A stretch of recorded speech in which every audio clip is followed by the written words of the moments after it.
Hoje em dia, antes de tudo, o que está escrito no Evangelho, a conversa de Jesus com Nicodemos, o que está no Gênesis, o que está no Apocalipse, o que está em qualquer livro inspirado, não pode ser compreendido se nós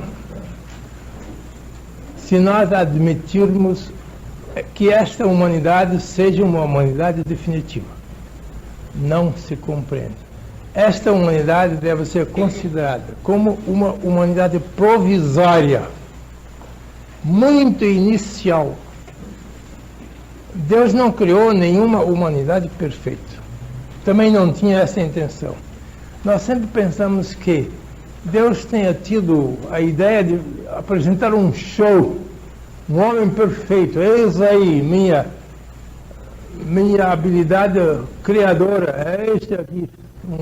Não é verdade, isto é suposição nossa. Deus não criou nenhum homem perfeito, nem quis. Porque onde há livre-arbítrio, acaba toda a responsabilidade de Deus. Onde há livre-arbítrio, como em nós, acaba toda a responsabilidade de Deus. Deus deu a uma criatura a ferramenta e o material para esta criatura se realizar. Mas Deus não realizou. Apenas deu a possibilidade para esta criatura humana se realizar. Deu toda a ferramenta e todo o material. A ferramenta é o livre-arbítrio. Isto é que está no Gênesis. O Gênesis não se refere àquele casalzinho primitivo de Adão e Eva. Isso é apenas um símbolo. O Gênesis se refere a toda a humanidade. De todos os tempos, milhares e milhões de anos, e nós estamos aí no princípio. Quer dizer, o que está no Gênesis, evoluir e depois multiplicai-vos e outras coisas, não foi dita aquele casalzinho. Como é que eles podiam evoluir em poucos anos? Para chegar a uma perfeição tal que Jesus exige de Nicodemos. E nem Nicodemos conseguiu, nem nós conseguimos. O que está aí em todos os livros sacros deve ser referido à humanidade integral do passado, do presente e do futuro de milhões de anos. É um programa de autorrealização para a humanidade. Mas a humanidade não depende de Deus. A humanidade depende do seu livre-arbítrio. Deus não nos vai realizar. Eu me devo realizar. E a realização é um processo muito lento. Não se esqueçam que tenho repetido que a evolução, sobretudo da humanidade, a evolução, vamos bater, a evolução vai com passos mínimos em espaços máximos. Espaços máximos não são 1000 anos, são milhões e milhões de anos e de séculos. Portanto, não devemos supor que o que Jesus disse a Nicodemos e que o Gênesis refere, e o que o Apocalipse diz, se refira à nossa humanidade presente. Jesus não podia exigir de Nicodemos que ele nascesse de água e de espírito. Não nasceu. Então não pode exigir de nenhum de nós. Pode exigir da humanidade. Da humanidade, milhões de anos, e isto vai acontecer. Vai acontecer, porque as obras de Deus não falham. Vai acontecer o plano divino através do nosso livre-arbítrio. Eu vou fazer uma espécie de desenho aqui de 3 etapas de evolução. Vocês sabem que a nossa evolução começou quando nós transformamos a nossa antena de horizontal para vertical, porque a nossa antena vertebral era horizontal no princípio, todo mundo sabe disto. Mas uma antena horizontal capta mal as vibrações do infinito. Então, nós passamos a erguer a nossa antena na vertical. Primeiro que o homem fez, depois de receber o sopro divino, depois de receber a sua natureza hominal, que se chama o sopro divino. O primeiro que o homem fez para poder seguir uma evolução superior foi verticalizar-se. Verticalizar o seu corpo. Pôr a sua antena em condições de receber as vibrações do infinito. Verticalizou a coluna vertebral, que nós somos os únicos seres que têm andar completamente ereto, porque é necessário para a nossa evolução. Mas a evolução começou de cima para baixo, ela vai descendo. Começou na cabeça, vai passar pelo coração e vai terminar nos órgãos genitais. Isto é fora de dúvida. A evolução começou na cabeça. Vai chegar até o coração, não chegou ainda. E vai acabar nos órgãos genitais. Aí haverá a transformação completa do homem e a abolição da fecundação animal. Mas isto é o último estágio de evolução. Vamos desenhar toscamente essas coisas. Esta é a cabeça, aqui o pescoço, aqui os braços, aqui o tronco.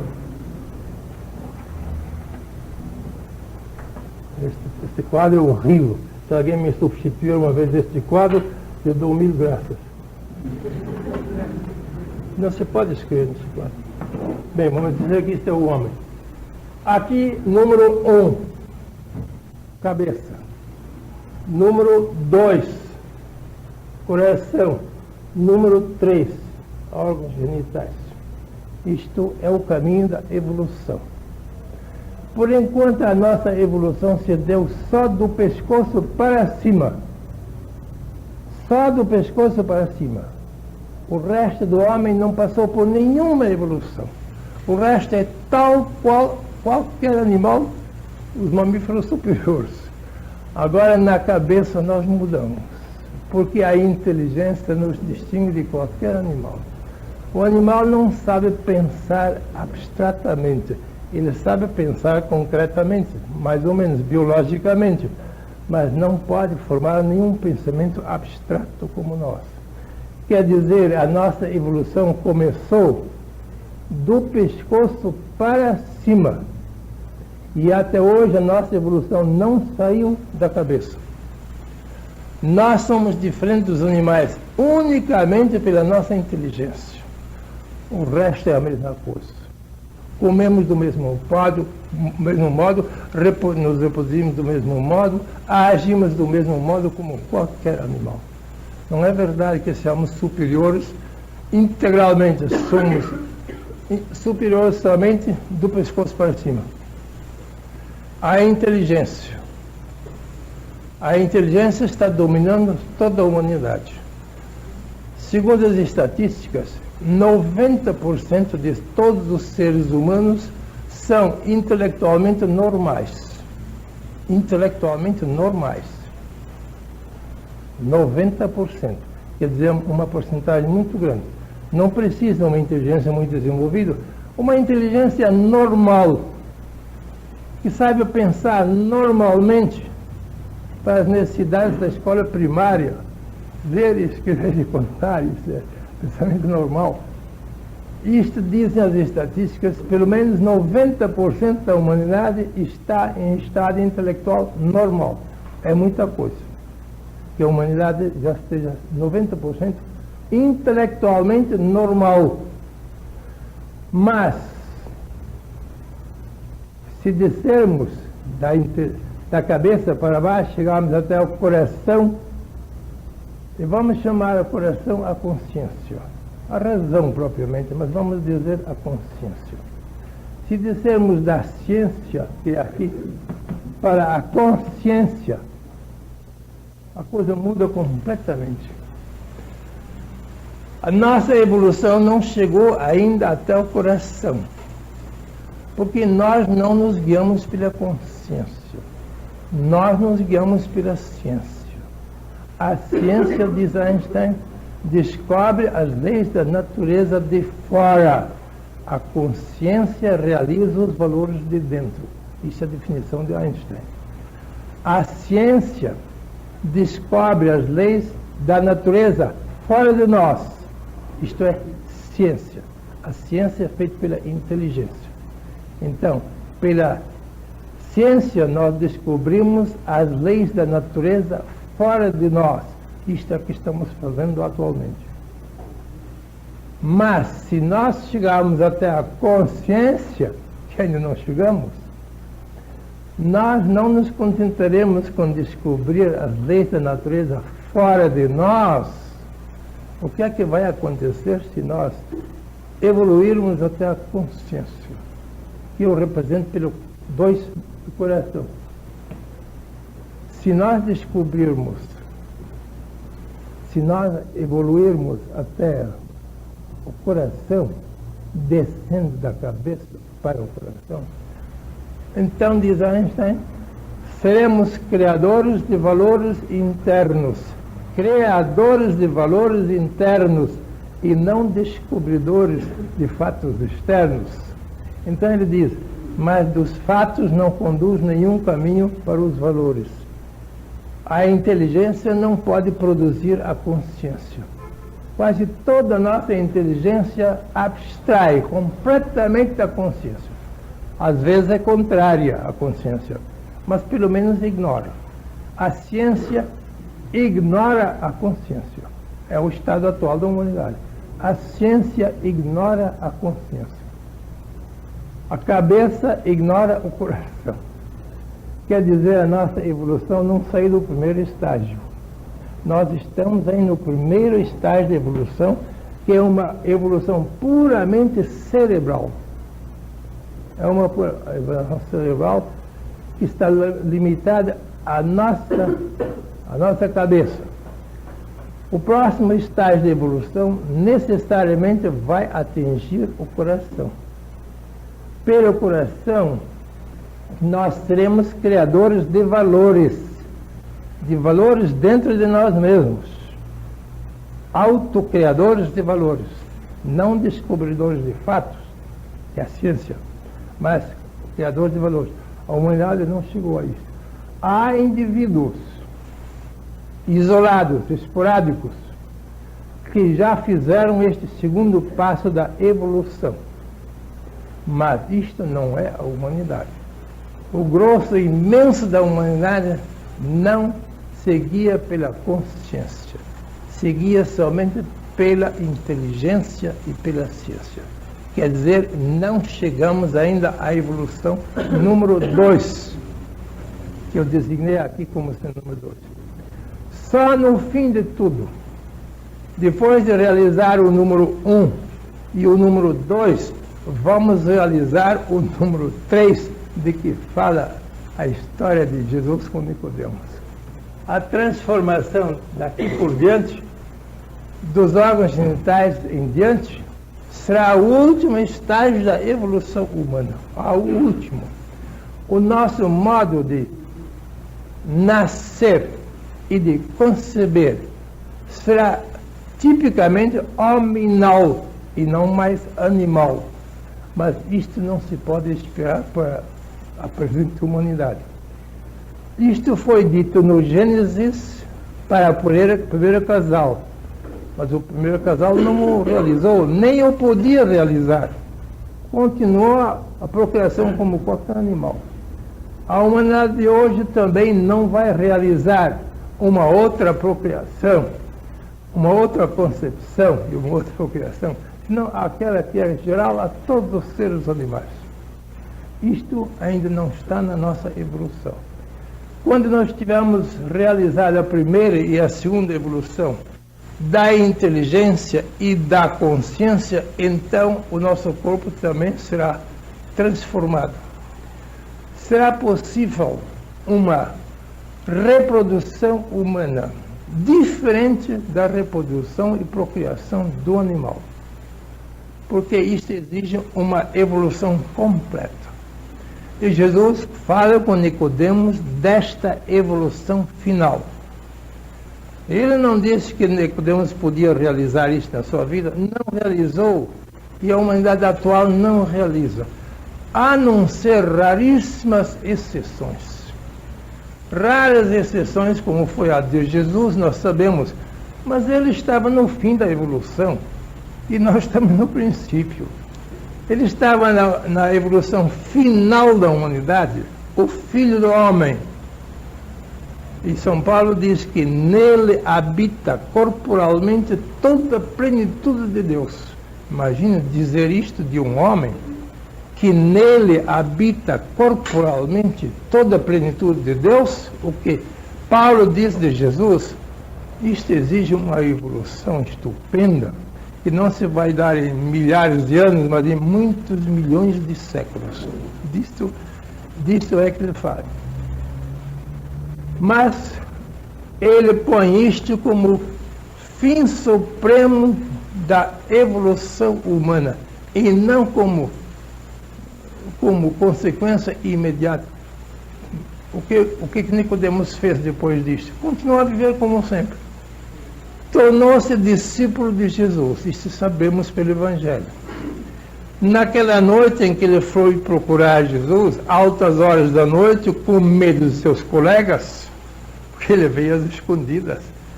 Porque como ele era o mestre de Israel, os outros mestres de Israel teriam levado a mal se eles soubessem. Um dos nossos da sinagoga foi consultar aquele profeta de Nazaré, que não é dos nossos. Isto Nicodemos não podia arriscar. Então ele foi altas horas da noite, bem embuçado, bem escondido nas ruas escuras de Jerusalém, e foi consultar Jesus sobre outra coisa, mas Jesus não aceitou a história dos milagres. Passou logo para a história do renascimento pelo Espírito. E depois foi para casa. Mais tarde, uma tremenda discussão na sinagoga contra o Evangelho, ou uma discussão na sinagoga com a presença de Nicodemos contra Jesus. E Nicodemos foi o único que defendeu corajosamente Jesus no meio da sinagoga. Está lá no Evangelho. Passaram-se mais alguns anos. Jesus foi crucificado, condenado como criminoso, como embusteiro pela autoridade civil do Império Romano, Pilatos, e pela autoridade religiosa do sumo sacerdote Caifás. Foi condenado pelas duas autoridades do tempo, civil e religiosa, como um impostor, como um criminoso, como um falso Cristo, etc. E Nicodemos o que fez? Confessou-se corajosamente discípulo dele. É muita coragem. Antes tinha medo de ser discípulo de um mestre ainda muito honrado. E no fim, depois da crucifixão, ele tem a coragem de se confessar discípulo manifesto de um crucificado, de um homem condenado à morte como um criminoso. Como é que sabemos disso? O Evangelho diz que depois que Jesus foi descido da cruz, apareceu Nicodemos juntamente com José de Arimateia, e os dois homens embalsamaram Jesus e o sepultaram. E Nicodemos comprou 50 libras de ungüentos e especiarias para embalsamar o corpo de Jesus, e uma mortalha muito preciosa de linho branco. E depois fez uma enorme história até hoje, que ainda existe aquela mortalha, dizem, e tem a figura de Cristo. Foi comprado por Nicodemos esta peça de linho branco em que foi envolto o corpo de Jesus. É muita coragem confessar-se discípulo de um crucificado, quando outra hora não tinha nem coragem de se professar discípulo de um mestre ainda vivo. Quer dizer que Nicodemos entrou na linha do renascimento pelo Espírito. Nós não podemos esperar que ele tenha terminado isto, porque ninguém vai terminar isso na vida presente. O que se pode esperar é que alguém entre, ponha o pé na linha reta do nascimento pelo Espírito. Isto Nicodemos fez. Quer dizer, aquela visita noturna não foi perdida. Não foi perdida. Em resumo, temos que esquecer-nos completamente daquilo que aprendemos no passado, que Deus tenha criado um homem perfeito aqui neste mundo e que já era feito segundo a imagem e semelhança de Deus e que o diabo estragou tudo. Bem, isso temos que abandonar completamente. Deus não criou nenhum homem perfeito. Ele lhe deu o sopro do Espírito, está no Gênesis. O sopro do Espírito é a possibilidade de nós evoluirmos. Este é o sopro do Espírito. O sopro do Espírito é o início da evolução. A imagem e semelhança de Deus é o fim da evolução. Esta imagem e semelhança de Deus foi posta em perspectiva no fim da evolução humana. E o sopro de Deus está no princípio. No princípio está o sopro de Deus. O começo, o ABC da evolução, o sopro de Deus. E do sopro de Deus o homem tem que progredir e fazer disto a imagem e semelhança de Deus. Isto está lá. Não está que Deus o fez imagem e semelhança. O fez para que ele se fizesse imagem e semelhança de Deus. Isto é o caminho reto para nós pensarmos. Quer dizer, esta evolução de que Jesus fala a Nicodemos é o ideal da humanidade e deve ser realizado cedo ou tarde, e vai ser realizado. Mas nunca devemos esperar que isso aconteça hoje ou amanhã. Não vai acontecer nem hoje nem amanhã. A única coisa que nós podemos fazer é tomar a direção certa. Porque toda a jornada rumo ao infinito está sempre a uma distância infinita. Vamos dizer, matemática. Todo o finito em demanda do infinito está sempre a uma distância infinita. Nós estamos sempre a uma distância infinita do alvo final. Aliás, não há nenhum alvo final. A evolução não tem fim. A evolução não é uma chegada. A evolução é uma jornada. A evolução é uma sinfonia inacabada. Às vezes uma grande disfonia inacabada, mas pode ser também uma sinfonia inacabada a evolução. Quer dizer, nós nunca vamos terminar a evolução. Não esperem que vocês algum dia entrem no céu e sentem lá numa cadeira estofada e olham para Deus por toda a eternidade. Deus nos livre deste céu infernal. Graças a Deus isso não vai acontecer. A nossa evolução é sem fim. Nenhum daqueles que partiu deste mundo para outras regiões do universo está no céu. Ninguém está no inferno. Ninguém. Isto são invenções da teologia. Todos estão na jornada evolutiva, rumo ao infinito. Todos, bons e maus, estão numa jornada infinita, rumo ao céu, ou rumo ao inferno. Mas o céu não é um lugar, o inferno não é um lugar, é um estado de consciência deles. Se eles vão para cima na evolução, eles estão rumo ao céu, é claro. Se eles vão para baixo na involução, é claro que estão rumo ao inferno. Inferno quer dizer lugares inferiores. E céu quer dizer lugares superiores. Aliás, não lugares, mas estado de consciência. Devemos pensar corretamente, porque senão não vamos compreender nada. Os livros sacros supõem que a gente tenha uma perspectiva certa. Dentro de uma perspectiva certa do Gênesis, do Evangelho e do Apocalipse, que são os 3 livros, que nos põe diante do eterno enigma da evolução. Dentro desta perspectiva, nós podemos compreender esses livros, mas fora desta perspectiva não vamos compreender nada. Por exemplo, João, no primeiro capítulo do seu Evangelho, diz o seguinte: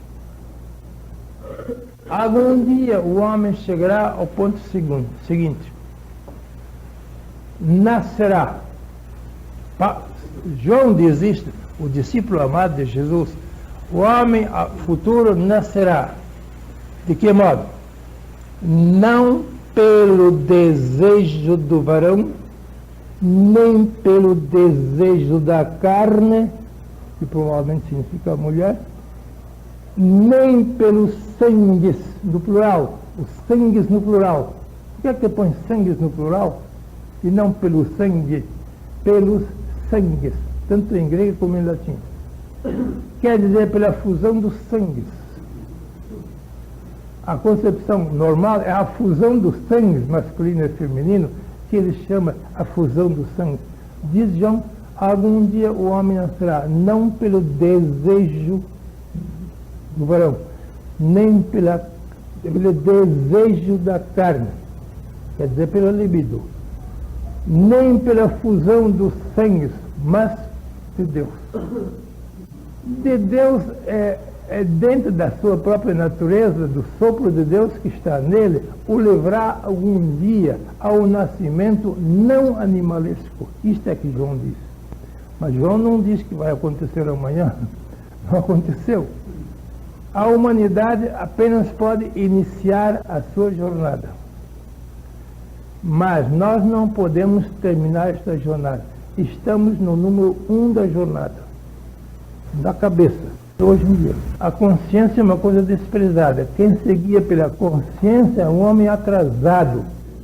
Lede o capítulo 41 de Lao Tse, do Tao de Ching, capítulo 41, onde ele descreve o homem que seguia pela consciência e não pela inteligência. Ele é considerado um atrasado, um quadrado, que não vale nada para a humanidade. Isto aconteceu no tempo de Lao Tse, 6 séculos antes de Cristo. Está acontecendo hoje em dia. A consciência não tem preço. A consciência não tem valor. A inteligência é muito valorizada, mas a consciência não tem nenhum valor. Se vocês na sociedade querem guiar-se pela consciência, vocês estão fritos. Se seguiram pela inteligência, estão salvos. Essa é a nova situação. Vocês não podem apelar para a consciência, que a consciência disse isso. Não, se não seguir pela inteligência não vale nada. Você é um atrasado, você está fora de jogo. Quer dizer que nós ainda não estamos no segundo grau de evolução. Indivíduos estão muito avançados, que não sacrificam a consciência pela inteligência ou pela ciência. A inteligência produz a ciência e a consciência produz os valores interiores. Bem, uns poucos estão. Então, não devemos tomar essas palavras, nem de Nicodemos, nem de João, nem de Gênesis, nem de Apocalipse, no sentido errado, pensando que a humanidade passa a transformar-se numa outra humanidade de hoje para amanhã. Não é possível. Tudo que foi dito no Gênesis, todas as maldições que foram lançadas contra o primeiro casal, não foram lançadas contra aquele casal, foram lançadas contra a humanidade. A humanidade foi convidada a um dia superar aquele estágio primitivo em que eles estavam. E, se não superar, então vale as tais maldições que estão lá. A maldição primeiro foi lançada à inteligência. Não se esqueçam, são 3 maldições no Gênesis. 3 maldições. Primeiro, maldição à serpente, que é a inteligência. Segunda maldição à mulher. E terceira maldição ao homem. Estão lá. não foram lançados a indivíduos, foram lançados a uma humanidade. Lançados a uma humanidade que só seguia pela inteligência e não pela consciência. Esta é a primeira maldição. Quer dizer, a primeira maldição é aqui. Se o homem só seguia pela inteligência, que é do ego, e não pela consciência, que é do eu, então ele está rastejando no seu ventre, comendo o pó da terra. Essa é a maldição da serpente. Rastejarás toda a tua vida comendo o pó da terra, a maldição da serpente. Nenhuma serpente come o pó da terra. As serpentes são todas carnívoras. Portanto, isso não quer dizer que a serpente vai nutrir-se do pó da terra. Não, isso é um simbolismo. O homem que seguia só para a inteligência não se eleva acima do pó da terra, quer dizer, ele está rastejando na horizontal e não consegue levantar-se na vertical. Isto é o sentido da maldição à serpente. Se o homem é puramente intelectual, rasteja como uma cobra ao longo na terra e nutrindo-se das coisas terrestres. Isto foi dito ao serpente. Depois, a segunda maldição se refere a Eva.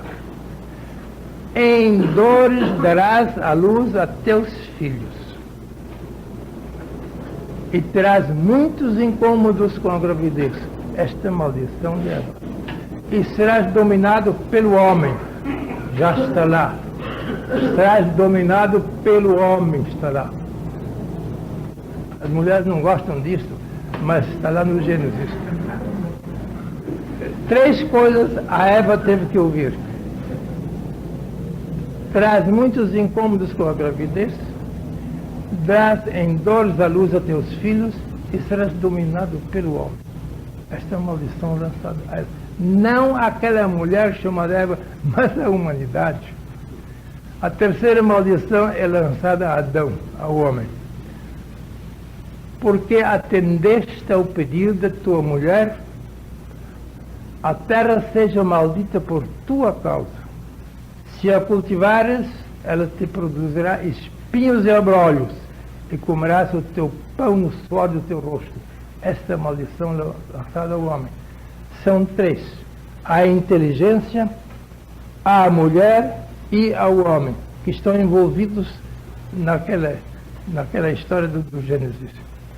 Isto não se refere nem à serpente, nem a Eva, nem a Adão.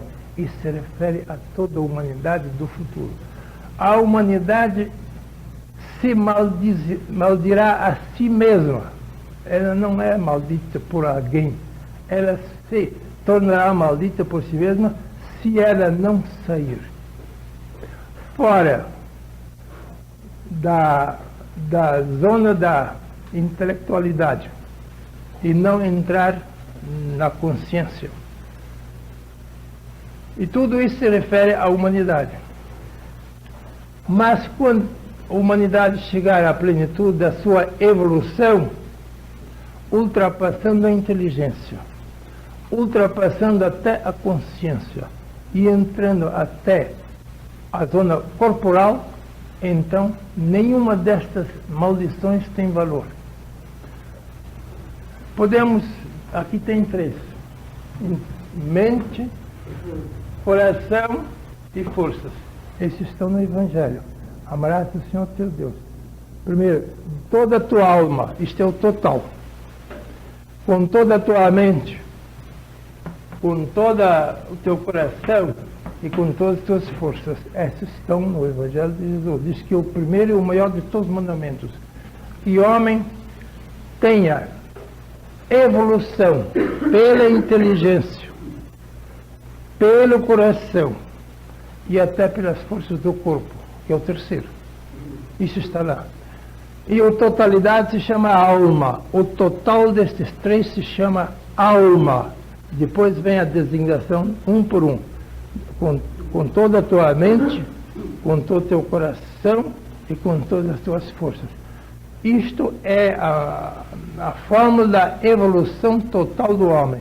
Se o homem conseguir isto, realizar-se pela mente, pelo coração e por todas as forças do corpo, então ele renasceu de água e espírito. Mas isto não vai ser feito amanhã. Bem, eu quero dar essa perspectiva certa, porque isto que eu estou explicando agora não se pode explicar numa hora. Isto levaria um semestre para falar sobre isto, sobre a evolução do homem, segundo os livros sacros e segundo os grandes videntes do Antigo e Novo Testamento. Bem, eu quero agora que vocês façam as suas perguntas, se quiserem fazer algumas perguntas sobre isto. Diga. O que é que vocês querem perguntar sobre isto? Sobre esta ideia fundamental da evolução mental, emocional e até corporal. Porque se trata de 3 evoluções: mental, emocional e corporal. Esta é a evolução total. Está de acordo com o primeiro e maior dos mandamentos: amar a Deus com toda a alma, com toda a mente, com todo o coração e com todas as forças do corpo. Sim. Diga. Depois da terceira etapa, cumprida a terceira etapa da evolução do homem, então estaria a humanidade já evoluída. Estaria não tem fim. Não tem fim. Não tem fim. Então, depois de cumprida a terceira etapa, Onde estaria? como estaria ela? Ele ia continuar por toda a eternidade nesse sentido. Escute, vamos pintar isto. Eu gosto de geometria para essas coisas. Escute, vocês imaginam a evolução? A evolução é assim, é um zigue-zague. A evolução vai em zigue-zague, de cá para lá. Mas o zigue-zague vai diminuindo cada vez mais. Assim. No fim, o zigue-zague acaba. E acaba em linha reta. Esse é mais ou menos o caminho da nossa evolução. Nós estamos zigue-zagueando no ego, de cá para lá, e quer dizer que perdemos o nosso tempo, porque marcamos passo no mesmo plano, pela evolução.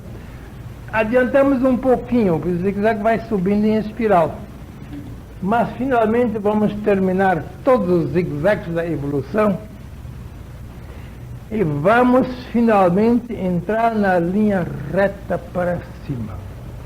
Esta linha reta não vai acabar nunca. Não pense que seja uma linha reta que acaba aqui no quadro negro. Não, é uma linha reta que vai ao infinito. O zigue-zague pode acabar, mas a linha reta é infinita. Isto é a nossa evolução sem fim. É a nossa sinfonia inacabada. Uma evolução progressiva, indefinida, mas não infinita. Não me confundam infinita com indefinida. Indefinida é aquela que não tem limite, que não tem limite nenhum. Isto é indefinido. Mas não pode ser uma evolução infinita, porque nenhum finito pode fazer uma evolução infinita. No infinito não existe evolução. A evolução só existe nos finitos. Logo, nós podemos fazer uma evolução indefinida, ilimitada, rumo ao infinito. Mas nós não podemos coincidir com o próprio infinito. Isto é absolutamente impossível. Nenhum finito pode coincidir com o infinito. Mas podemos aproximar-nos cada vez mais. Isso é claro. Professor, o senhor poderia explicar um pouquinho sobre a árvore do conhecimento do bem e do mal e a árvore do conhecimento do bem e do mal e a árvore da... Bem, eu não entrei nesse setor. Não quer falar? Não, porque ele chama a árvore da vida quando alguém entra na evolução final. Final não, mas completa. Da evolução final, eles chamam a árvore da vida. No Gênesis, primeiro eles comeram só da árvore do conhecimento do bem e do mal. Estão na zona dos zigue-zagues do ego. Isto é a árvore do conhecimento do bem e do mal. É a coisa intelectual. E por isso eles foram expulsos do paraíso. Eles não foram expulsos do paraíso, eles criaram a sua própria expulsão. O homem realizou a sua expulsão, porque ele não podia perpetuar-se nesse estágio. Ele tinha que ser expulso. Necessariamente ele tinha que ser expulso desta zona da evolução. Ele tinha que ultrapassar esta zona. E tinha que ir rumo à árvore do conhecimento do bem e do mal, que é a evolução total. Ele tem que realizar a linha reta depois de todos os zigzags. Os zigzags são o conhecimento do bem e do mal. E a linha reta é... Por que certos filósofos dizem que o homem, pela sua própria natureza, é Cristo? Que o quê? Que a própria natureza do homem é Cristo. É Cristo. O homem é Cristo pela sua própria natureza. É crística. Mas é claro que é. Tertuliano, no segundo século, um grande pensador cristão de Cartago, Tertuliano, disse que a alma humana é cristiana em latim ou cristã em português, por sua própria natureza. Eu não uso a palavra cristão, eu uso a palavra crística, que diz melhor do que cristão, porque cristão é todo mundo hoje em dia, mas não adianta nada. É preciso que chamemos crísticos e não cristãos. A ideia de Tertuliano é que toda a alma humana é crística por sua própria natureza. Isso foi Tertuliano, um cristão, que disse no segundo século da nossa era, lá em Cartago. Pura verdade. O centro de toda a nossa natureza humana é divino. Ou, se quiserem, crístico. Crístico é a mesma coisa que divino. O centro da nossa natureza é divino. As periferias são humanas. Isto é uma grande filosofia oriental que nunca foi compreendida no Ocidente. O maior mal do Ocidente aqui, do Ocidente cristão, sabeis qual é este maior? É porque o Ocidente cristão, na teologia, não admite que o nosso centro seja divino. Toda a teologia diz que nós somos radicalmente maus, pecadores, desde o nascimento, desde a concepção. E somente um copo de água na cabeça é que nos torna divinos. Ora, se alguém parte com esses erros, o Oriente ensina há 7.000 anos que o centro, a essência, que é o centro, a essência do homem é divina. A sua existência é muito humana. Isto é filosofia oriental em toda a sua plenitude.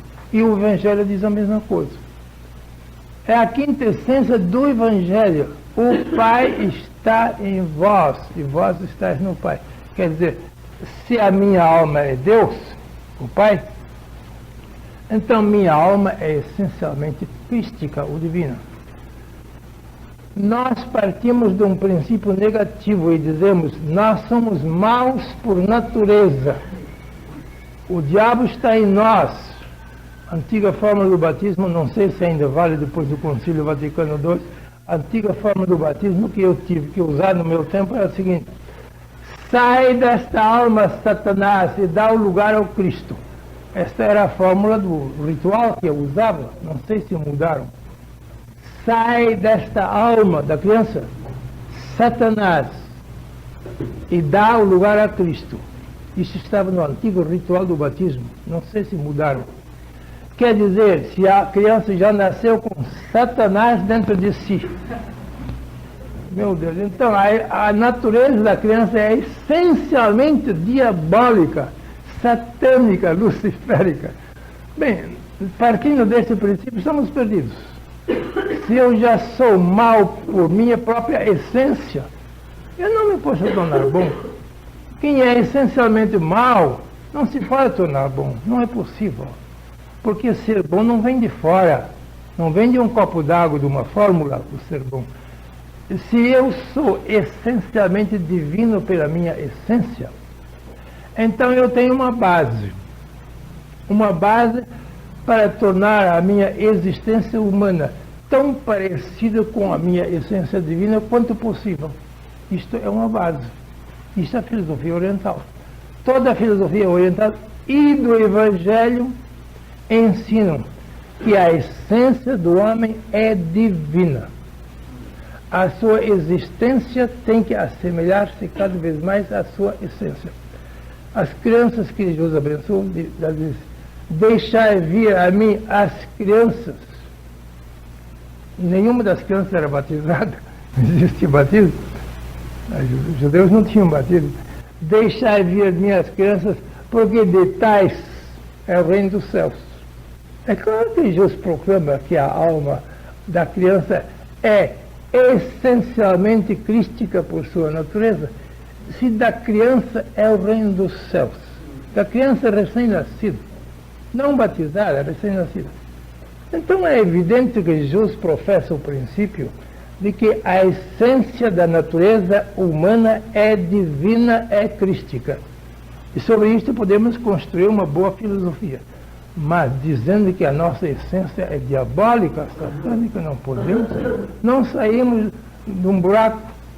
Não podemos construir um edifício sobre um buraco, mas sobre um alicerce firme. É claro. Perguntar outra coisa? Pode amar a Deus com todas as forças corporais, ou seja, o mestre manda amar a Deus com a totalidade da nossa natureza humana. Com a totalidade da nossa natureza humana. Ele define a totalidade da natureza humana com 4 palavras. Com 4 palavras. Os 4 pontos cardeais da nossa natureza. Norte, sul, leste e oeste. Nós podemos dizer, ele define a natureza humana em 4 palavras. Está muito certo. Aqui que ele chama alma, aqui que ele chama a mente, isto que ele chama coração, isto ele chama forças. Ligando esses pontos, temos isto. Amarás o outro Deus com toda a tua alma, com toda a tua mente, com todo o teu coração e com todas as tuas forças. Isto é que estará, ele diz, que é o primeiro e o maior de todos os mandamentos. Ele insiste. Quer dizer, a totalidade da natureza humana pode ser divinizada e deve ser divinizada. Isto é que ele diz. Porque o amor é divinizante. Então, o norte, o sul, o leste e o oeste da natureza humana estão a serviço da nossa evolução divina. Isto é que ele diz. Isto é o fundamento de toda a filosofia do Evangelho e do Oriente em geral. Nós nunca conseguiremos nada com as nossas teologias que partem de um princípio negativo. E dizem que nós já nascemos pecadores. Mas se eu nasci pecador, que é negativo, satânico, diabólico, não tem nenhuma esperança de eu melhorar. Porque do negativo não se pode fazer o positivo. Mas se já existe um positivo em mim, na essência, eu posso assemelhar a minha existência humana à minha essência divina já existente. Isso é razoável. A filosofia do Evangelho é isto, a filosofia do Oriente também. A nossa teologia não é isto. Vocês têm que mudar radicalmente na sua concepção do homem.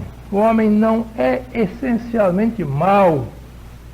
Ele é existencialmente mau, porque a existência é o nosso ego. E a essência é o nosso eu. Ele pode ser existencialmente mau, mas ele continua a ser essencialmente bom. E devemos transformar a nossa existência de acordo com a nossa essência, nada mais. Não é lógico isso?